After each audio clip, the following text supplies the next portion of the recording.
My own brothers died tragically as well, truth be told.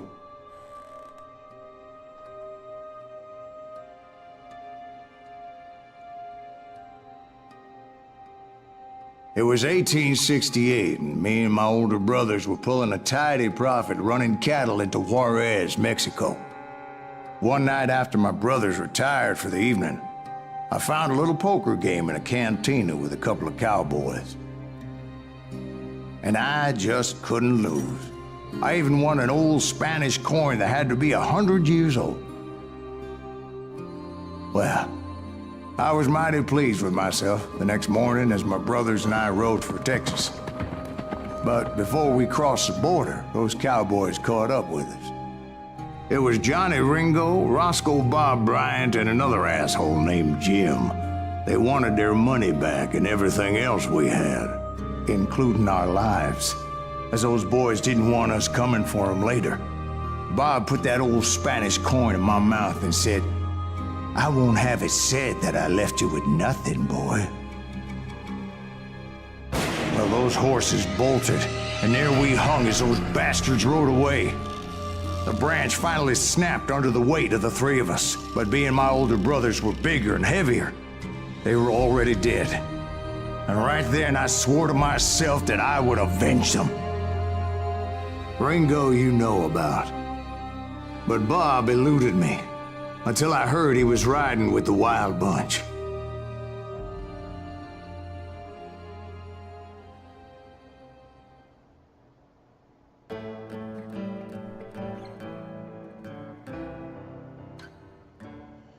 I'd been on their trail for months, ever since they left their hideout in the Bighorn Mountains.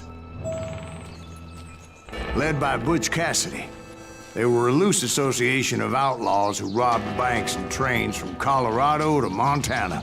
Among them was the Sundance Kid, and that murderous hombre I was tracking, Roscoe Bob Bryant. Were you a part of that giant Pinkerton posse after the Wild Bunch? No, boy. A circus like that would have slowed me down. Besides, I wanted Bryant all to myself. I'd heard about a large shipment of gold being transported to Wilcox, Wyoming on the Overland Flyer. I figured the Wild Bunch would likely hit such a treasure, and by God, I figured right.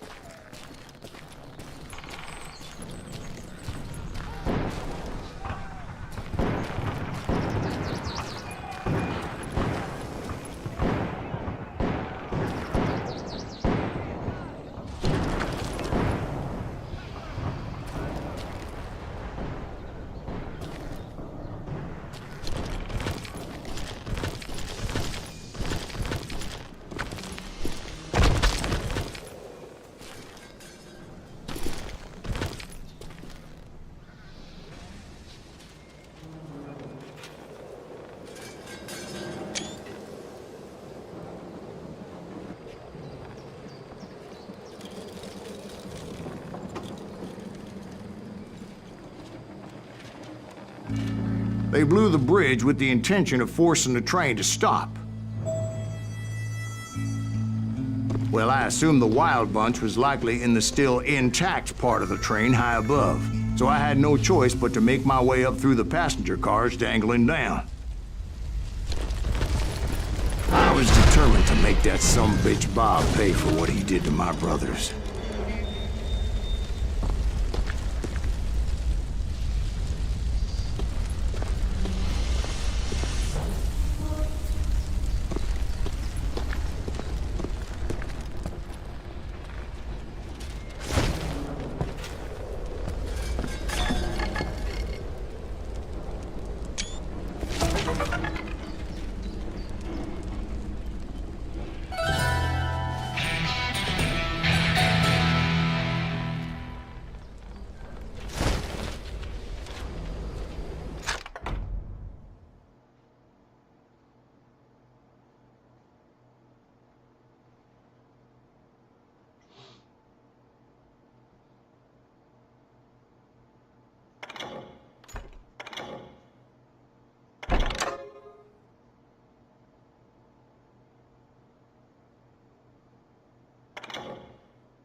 I found the device they used to blow the tracks, so I knew I was headed in the right direction.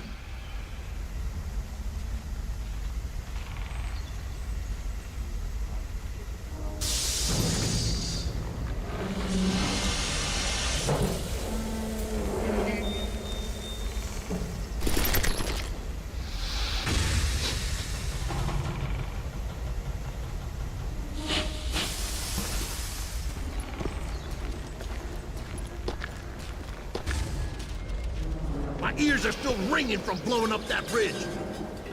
What'd you say? I can't hear a goddamn thing.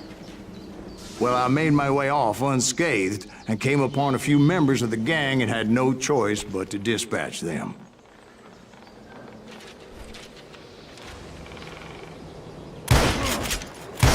That silent scream! What the hell? From there, I had to negotiate an even more precarious route.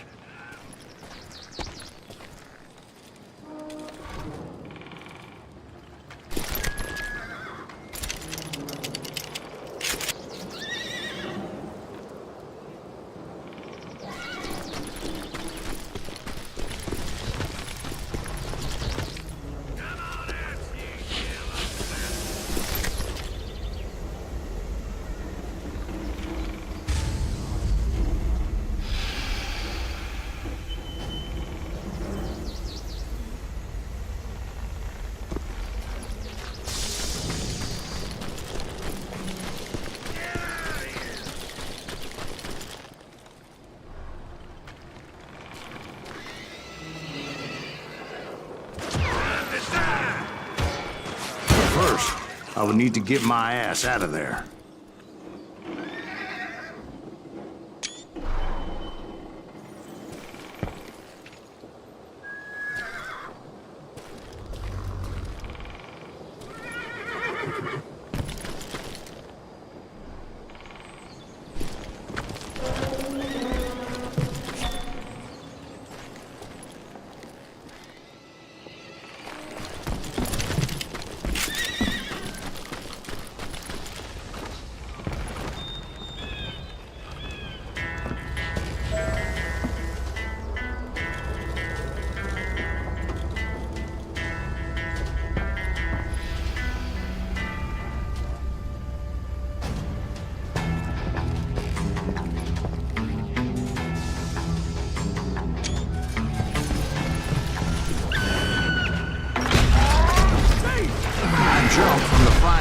Into the fire as the train was clearly fixing to fall. I had found the gang, but in order to find old Bob, I needed to fight my way forward past a whole passel of desperados.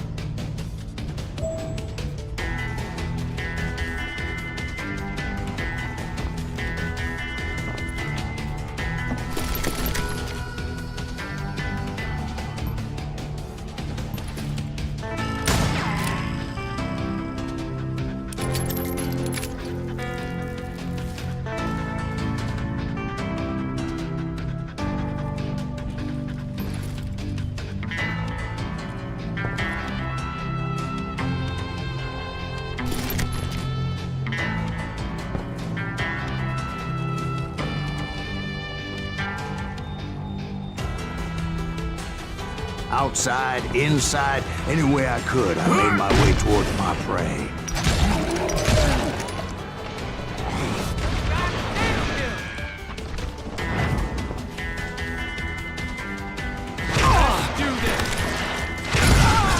Well, what about the passengers? It was mostly a freight train, as I recall. There were no passengers aboard that day.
here.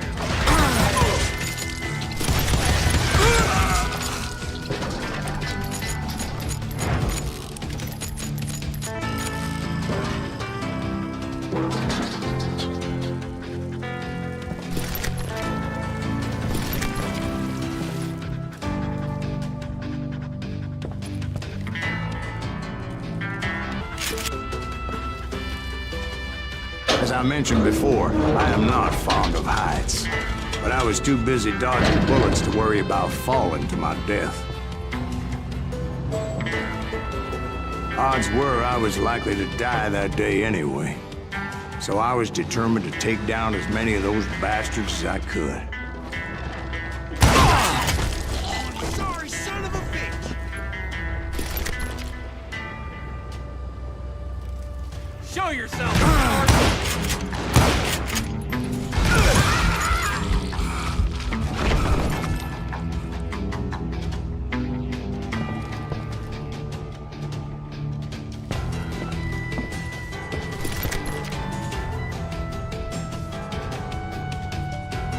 Hide, you lily-livered son of a bitch!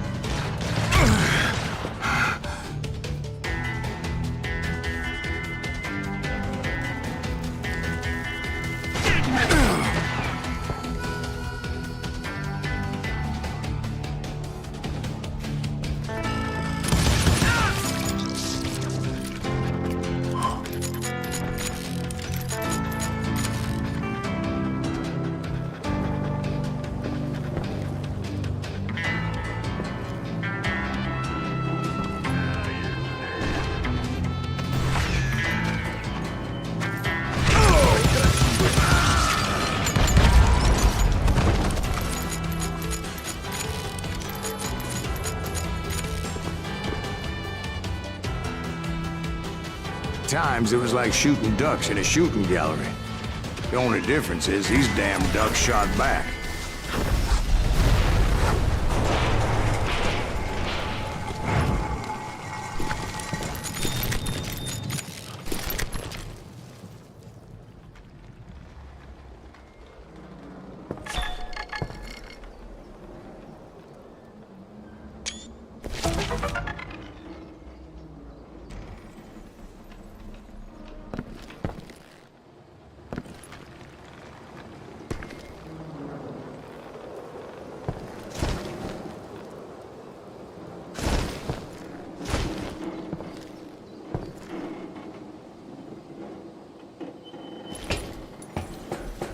I kept hoping the law would show up and give me a You mean hand. like that giant Pinkerton posse that I read about?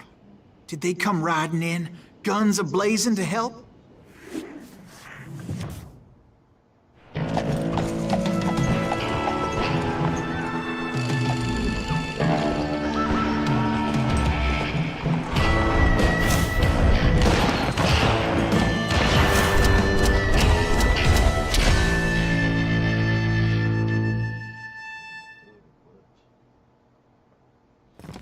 Help? From the Pinkertons? No, son. I had to fight the wild bunch all by my lonesome, as usual. Who the hell is that? He's out of He's his that son of mind! a bitch!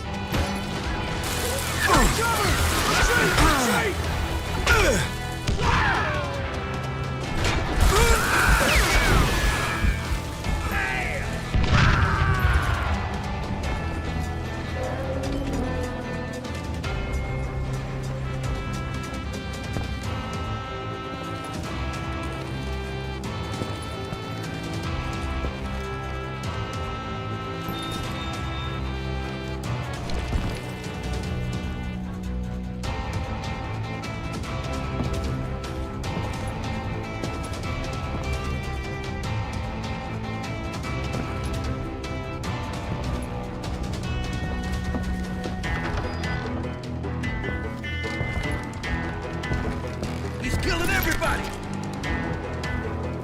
He'll kill us all!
guess is those dime novels didn't portray this as it happened, did they?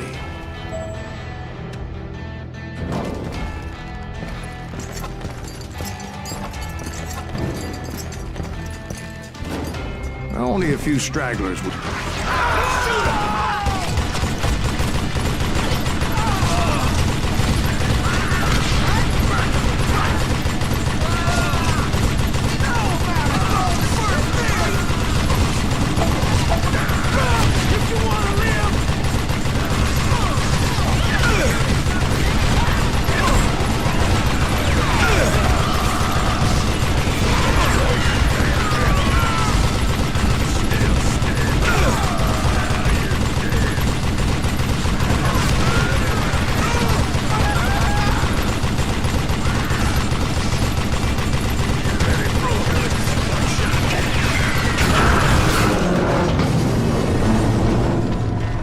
Once I silenced all those guns, I went searching for my nemesis, determined to finally have my justice. But the only survivor who welcomed me was George Flat-Nose Curry. Who was he?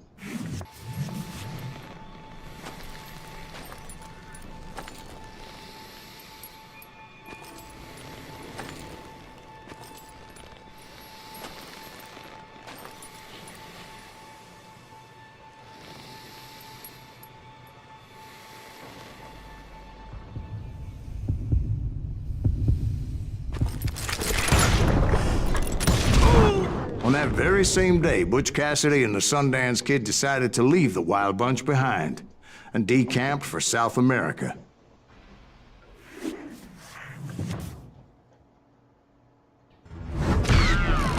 They ended up living down there for many years, but I'm sure you already know all about that.